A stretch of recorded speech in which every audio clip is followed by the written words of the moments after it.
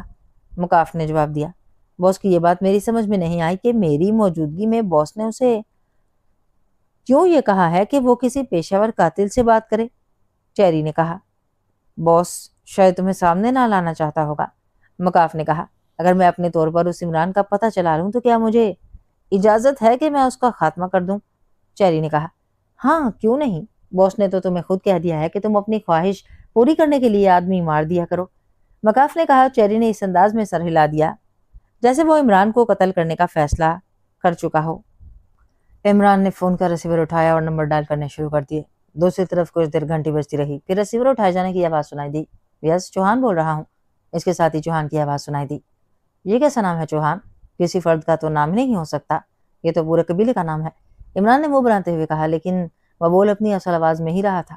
اوہ عمران صاحب، آپ دراصل آپ کے ہم وزن اور ہم قافیہ نام یہی بنتا ہے، اس لیے مجبوری ہے۔ دوسری طرف سے چوہان کی ہنستی ہوئی آواز سنائی دی۔ چلو ہم قافیہ والی بات تو سمجھ میں آتی ہے، یہ ہم وزن کا کیا مطلب ہے؟ کیا ناموں کو کسی ترازو میں تولا جا سکتا ہے؟ عمران نے کہا تو دوسری طرف سے چوہان بے اختیار ہنس پڑا۔ ہم وزن کا مطلب ہے ایک جیسے الفاظ۔ اب دیکھیں عمران بھی 5 حروف سے بنتا ہے اور چوہان بھی 5 حروف سے، تو ہم وزن نام ہو گئے یہ دونوں۔ چوہان نے کہا، یہ کیسے ہو سکتا ہے کہ ہم دونوں ہم وزن ہوں؟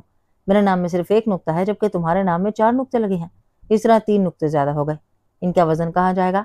عمران نے باقاعدہ دلیل دیتے ہوئے کہا اور چوہان ایک بار پھر ہنس پڑا۔ آپ ایسا کریں، وزن پورا کرنے کے لیے اپنے نام کے پہلے حرف آئن کو ہٹا دیں، اس کی جگہ 3 نقطوں والا چے لگا لیں، پھر تو نقطے بھی پورے ہو جائیں گے۔ چوہان نے کہا تو عمران اس کے اس خوبصورت اور بامعنی جواب پر بے اختیار ہنس پڑا۔ گڈ شو، اس کا مطلب ہے کہ 4 سٹارز کا چیف بن جانے سے تمہارے دماغ کے خلیات کام کرنے لگ گئے ہیں، عمران نے ہنستے ہوئے کہا۔ او نہیں عمران صاحب، آج کل 4 سٹارز کا چیف میں نہیں ہوں بلکہ نعمانی ہے، چوہان نے کہا۔ نعمانی ہے؟ کیا مطلب؟ پچھلے کیس میں تو تم تھے، عمران نے حیران ہوتے ہوئے کہا۔ 4 سٹارز کا کوئی مستقل چیف نہیں ہوتا جناب، جو بھی کوئی کیس ٹریس کرے گا وہی چیف بن جائے گا، اور اس بار نعمانی نے ایک کیس ٹریس کیا ہے، اس لیے وہی آج کل چیف ہے، چوہان نے جواب دیتے ہوئے کہا۔ واہ، پھر تو یہ بڑا آسان سا نسخہ ہے، میں بھی اکثر سے بات کرتا ہوں، وہ خامخواہ پیر تسمہ پا کی طرح ہر وقت بطور چیف ہماری گردنوں پر سوار رہتا ہے، جبکہ زیادہ تر کیس میں ہی ٹریس کرتا ہوں، اس لیے میرا یہ حق ہے کہ میں سیکرٹ سروس کا چیف بنوں، عمران نے کہا۔ اب آپ 4 سٹارز اور سیکرٹ سروس کو ایک تو نہ بنائیں۔ چوہان نے کہا، کیوں ایک نہیں ہو سکتے؟ 4 اسٹارز اب پرائیویٹ گروپ نہیں رہا، باقاعدہ اسٹار فورس کا حصہ ہے، اور اسٹار فورس کو حکومت نے باقاعدہ سرکاری قرار دے دیا ہے۔ عمران نے کہا، وہ تو آپ کی وجہ سے ایسا ہوا، جبکہ ہمیں اس کی ضرورت ہی محسوس نہیں ہوتی۔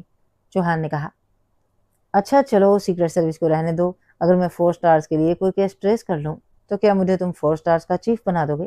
عمران نے کہا، آپ تو ویسے بھی بنے بنائے ہیں، کسی میں جرت ہے کہ آپ کو بنا سکے؟ چوہان نے بڑی گہری بات کرتے ہوئے کہا، اور عمران بے اختیار کھل کھلا کر ہنس پڑا۔ ماشاءاللہ کیا کاٹا ہے، لگتا ہے ابھی ابھی دھار لگی ہے، عمران نے مسکراتے ہوئے کہا، اور اس بار چوہان کہا مار کر ہنس پڑا۔ آپ کی دھار کا مقابلہ تو میں نہیں کر سکتا، فرمائیے کیسے فون کیا ہے؟ کیا 4 اسٹارز کے لیے کوئی کیس آپ نے تلاش کر لیا ہے؟ چوہان نے کہا، شاید وہ اب موضوع بدلنا چاہتا تھا۔ ہاں ایک کیس میرے سامنے آیا تو ہے، لیکن تم تو کہہ رہے ہو کہ 4 اسٹارز آج کل کسی اور کیس میں مصروف ہے۔ عمران نے کہا، وہ تو ایک چھوٹا سا منشیات کی سپلائی کا قصہ تھا، اس کی بات چھوڑیں، آپ بتائیں، یقیناً آپ نے واقعی کوئی کیس ہی تلاش کر لیا ہوگا۔ چوہان نے کہا، مطلب ہے کہ تم 4 اسٹارز کے دوبارہ چیف بننا چاہتے ہو؟ عمران نے کہا تو چوہان بے اختیار کہا مار کر ہنس پڑا۔ ظاہر ہے عمران صاحب، چیف بننے کا علیحدہ ہی لطف ہوتا ہے۔ چوہان نے ہنستے ہوئے کہا، تو پھر ایسا کرو، میری باقاعدہ دعوت کرو، کسی اچھے سے ہوٹل میں ڈنر کھلواؤ، یہ ایسے مفت میں تو چیف میں تمہیں نہیں بننے دوں گا۔ عمران نے کہا، یہ کون سی مشکل بات ہے عمران صاحب، آپ کے ساتھ تو جو لمحات گزرتے ہیں وہ یادگار ہوتے ہیں۔ ابھی تشریف لے آئیں، میں باقی اسٹارز کو بھی بلوا لیتا ہوں، جہاں آپ چاہیں وہاں ڈنر کر لیں گے۔ چوہان نے کہا، اگر دمدار اسٹارز بھی شامل ہو جائیں تو پھر کیسا رہے گا؟ عمران نے مسکراتے ہوئے کہا، دمدار اسٹارز؟ وہ کون ہیں؟ چوہان نے کہا، جو 4 اسٹارز سے علیحدہ ہیں، جیسے تنویر۔ دمدار اسٹارز وہ کون ہوتے ہیں؟ چوہان نے کہا، جو 4 اسٹارز سے علیحدہ ہیں، جیسے تنویر۔ عمران نے مسکراتے ہوئے جواب دیا تو چوہان ایک بار پھر ہنس پڑا۔ ٹھیک ہے، انہیں بھی دعوت دے دیتا ہوں۔ چوہان نے کہا، اوکے، پھر میں آ رہا ہوں تمہارے فلیٹ پر۔ عمران نے کہا، اور ریسیور رکھ کر اس نے زور سے سلیمان کو آوازیں دینی شروع کر دی۔